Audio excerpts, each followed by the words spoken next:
গোলাপ গাছের বয়স হয়ে গেছে 1 বছর বা বয়স হয়ে গেছে 6 মাস, বাট গাছের এই বর্ষাকালেও কোনো প্রকার গ্রোথ নেই।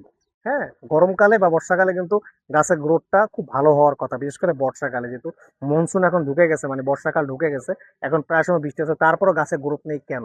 এটা নিয়ে আজকে কথা বলবো যে কি কারণে গাছের গ্রোথ নেই। দেখুন, গাছে যদি আপনারা দেখেন কোনো প্রকার কলি আসতেছে না বা কোনো প্রকার নতুন ব্রাঞ্চ নেই, আপনারা বুঝে নেবেন যে ব্লাইন্ড শুটের প্রবলেম হতে পারে। 1 নাম্বার, ব্লাইন্ড শুটের প্রবলেম হতে পারে।